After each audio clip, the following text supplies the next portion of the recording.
नमस्कार, आप देख रहे हैं दिल्ली 24 भारत में हूं आपके साथ अनीता शर्मा। शुरुआत करते हैं देवभूमि स्पेशल की। देश की वित्त मंत्री और भारतीय जनता पार्टी की वरिष्ठ नेता निर्मला सीतारमण के जन्मदिन के अवसर पर देश भर से उन्हें शुभकामनाएं मिल रही हैं।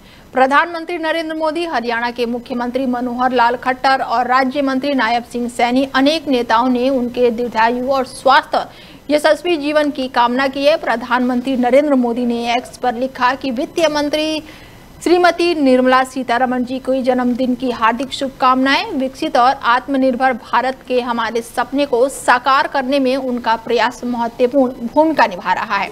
मैं उनके लंबे और स्वस्थ जीवन की प्रार्थना करता हूं। तो वहीं उत्तराखंड के मुख्यमंत्री पुष्कर सिंह धामी ने भी उन्हें शुभकामनाएं दी हैं।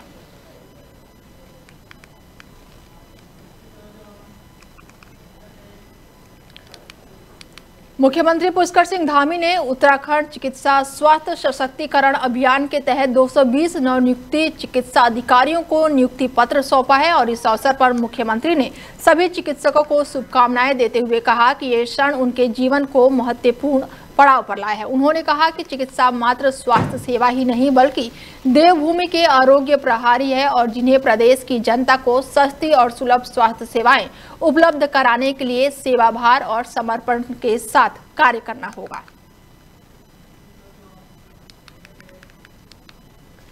बारिश से पूरे प्रदेश में जनजीवन बुरी तरह से प्रभावित हुआ है। उत्तराखंड में मौसम विभाग की चेतावनी सटीक साबित हुई है क्योंकि भारी बारिश ने प्रदेश में तबाही मचा दी है। उत्तरकाशी में मूसलाधार बारिश ने जनजीवन को अस्त व्यस्त कर दिया है। भारी बारिश के कारण उत्तरकाशी बद्रीनाथ हाईवे देवप्रयाग के पास तीनों स्थानों पर भूस्खलन से रास्ते बंद हो गए हैं। यमुनोत्री हाईवे पर पालीगाड़ के पास भारी मलबा आने से सैकड़ों वाहन फंस गए हैं, जिससे यात्रियों और साथ ही स्थानीय लोगों को भारी परेशानियों का सामना करना पड़ रहा है। मौसम विभाग केंद्र ने कहा है कि अगले 24 घंटे के लिए भारी बारिश का येलो अलर्ट और ऑरेंज अलर्ट जारी रहेगा। तो वहीं सच साबित होगा। इसके साथ ही देवप्रयाग डिग्री कॉलेज के अन्य गांव के बीच भी रात भर हुई तेज बारिश ने पहाड़ों में भारी मलबा और साथ ही सड़कों पर पूरी तरह से मलबा ला दिया है, जिससे हाईवे पूरी तरह से ठप हो गया है। दूध, दही और अखबार जैसी आवश्यक वस्तुओं की सप्लाई भी बाधित हो गई है।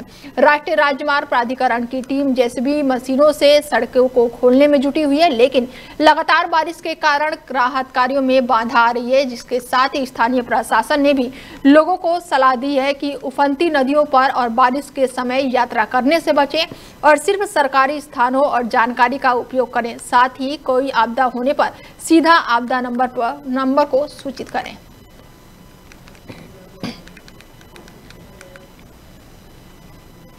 यूसीसी में संशोधन के लिए मानसून सत्र में समान नागरिक का संहिता विधेयक 2025 लेकर आई है और इसमें विवाह पंजीकरण के लिए जरूरी समय सीमा को 1 साल करके संबंधित संशोधन होगा और इसके लिए सरकार ने जुलाई में अध्यादेश लाकर जरूरी संशोधन लागू किए थे। कैबिनेट में अध्यादेश को कानून में तब्दील करने के लिए संशोधन विधेयक को विधानसभा के पटल पर रखने की मंजूरी दे दी है।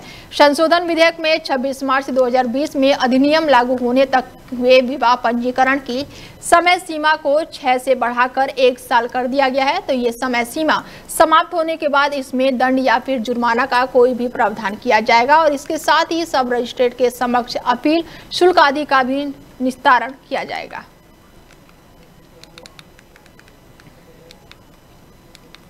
उत्तराखंड में कुदरत का तांडव देखने को मिल रहा है और भारी तबाही हो रही है और अलग अलग इलाकों में बारिश का कहर देखने को मिल रहा है। उत्तराखंड में बादलों का बरसना कम नहीं हो रहा है। प्रदेश के अलग अलग इलाकों में जमकर बारिश का कहर देखने को मिल रहा है और इसी बीच आज एक बार फिर मौसम विभाग की रिपोर्ट में प्रदेश के ज्यादातर हिस्सों में हल्की से मध्यम बारिश की संभावना जताई गई है और इसके लिए आईएमडी ने प्रदेश के सभी जिलों में येलो अलर्ट जारी किया है। उत्तराखंड में बारिश का तांडव जारी है। पैदल मार्ग भूस्खलन के कारण बह गया है, जिस कारण सैकड़ों यात्री फंस गए हैं। गंगोत्री हाईवे भी बंद है और बद्रीनाथ हाईवे मलबे के चपेट में आने से बाधित हुआ है।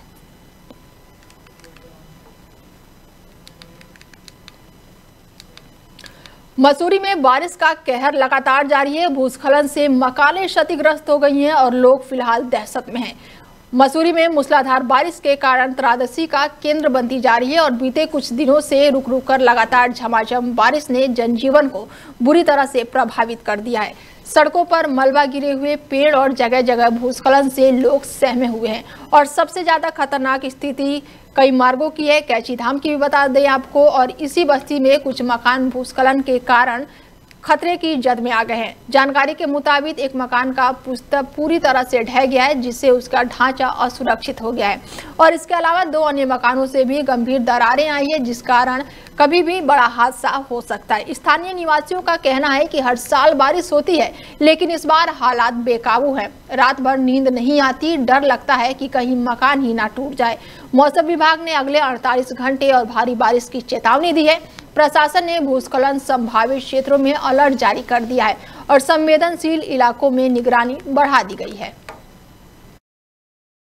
बाराकैची बस्ती में यहाँ पे जैसे कि हमने देखा कि बाउंड्री में ही ये पहाड़ खिसक गया है, जिसके कारण कि एक घर की क्षतिग्रस्त हो गया है।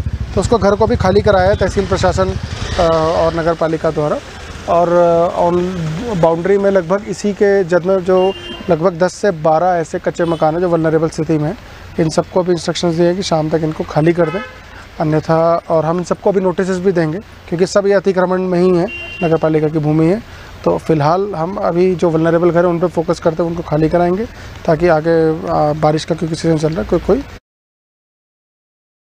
हरिद्वार सांसद त्रिवेंद्र सिंह रावत ने गंगा पूजन कर समाज को भगवान श्री कृष्ण के आदर्शों पर चलने का संदेश दिया है। हरिद्वार सांसद त्रिवेंद्र सिंह रावत ने गंगा पूजन कर समाज को भगवान श्री कृष्ण के आदर्शों पर चलने का संदेश दिया। और इस अवसर पर रानीपुर विधायक आदेश चौहान और हरिद्वार विधायक भी मौके पर मौजूद रहे। घाट परिषद में साधु संत महात्माओं और साथ ही भक्तजनों की उपस्थिति से गूंज उठा और सभी भक्त संग श्री कृष्ण जन्मोत्सव की महिमा का भी गुणगान किया गया। भजन कीर्तन और गंगा आरती से पूरा वातावरण भक्तिमय हो गया। और इस दौरान हमारी संवाददाता मुस्कान राजपूत ने हरिद्वार सांसद त्रिवेंद्र सिंह रावत से बातचीत की। क्या खास बातचीत हुई है, चलिए आपको सुनवाते हैं।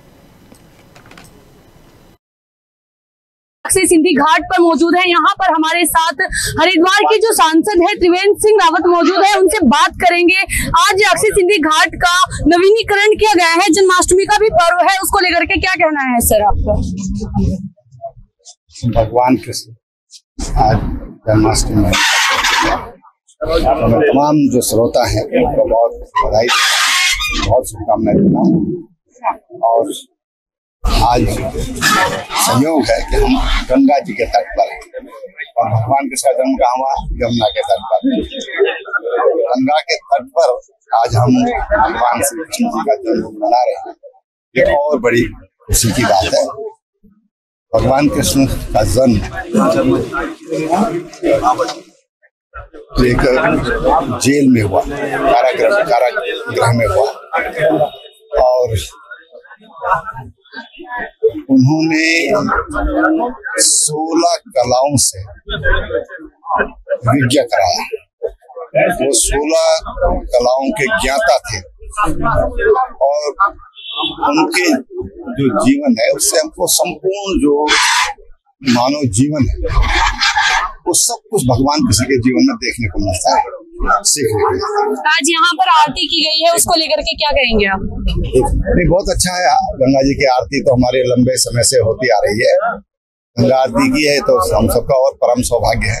बहुत अच्छी शुरुआत है कि सिंधी घाट पर आज, सिंगी घाट पर आज यहाँ पर गंगा जी की आरती हो रही है।